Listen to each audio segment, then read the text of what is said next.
Stand up comedian Kamra, इन्होंने एक गीत के माध्यम से महाराष्ट्र के पूर्व मुख्यमंत्री और विद्यमान उप मुख्यमंत्री श्री एकनाथ शिंदे जी को अपमानित करने का प्रयास किया है।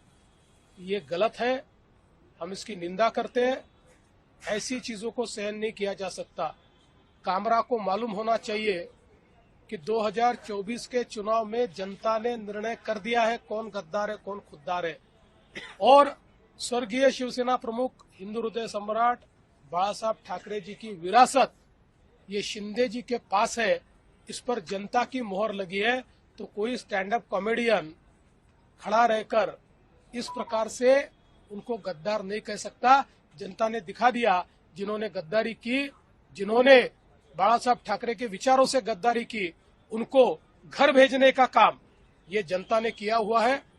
और मैं ये मानता हूं कि कॉमेडी करने का भी अपना अधिकार है, व्यंग कसने का भी अधिकार है।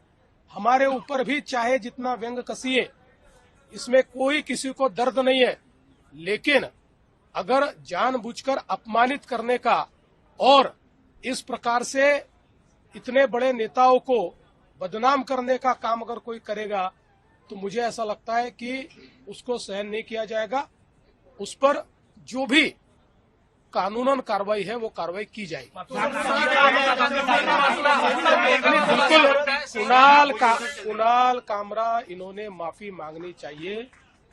वो जिस प्रकार से संविधान का फोटो दिखाकर ट्वीट कर रहे हैं, ये वही लाल संविधान है जो राहुल गांधी दिखाते हैं।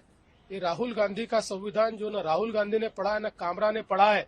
ऐसे संविधान का फोटो निकालकर आपकी गलती को आप लेजिटिमेट नहीं कर सकते, क्योंकि इसी संविधान ने ये कहा है कि हरेक की स्वतंत्रता ये अक्षुण्ण है, लेकिन उस पर मर्यादा भी है। जब वो दूसरे की स्वतंत्रता पर आक्रमण करती है, तो ऐसी स्वतंत्रता पर मर्यादाएं भी आती है। दूसरे की स्वतंत्रता पर, दूसरे के विचारों पर आप आक्रमण नहीं कर सकते।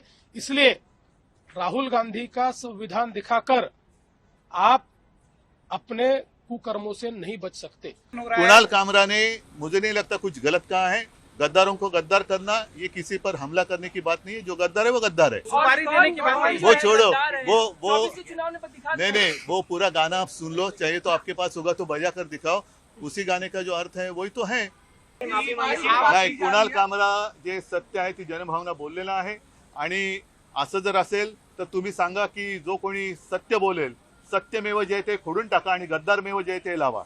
नहीं, इस हमले से शिवसेना का कोई संबंध नहीं। ये गद्दार सेना ने किया है, इसका कोई शिवसेना से लेना देना नहीं है। जिसके खून में गद्दारी है वो शिवसैनिक हो ही नहीं सकता।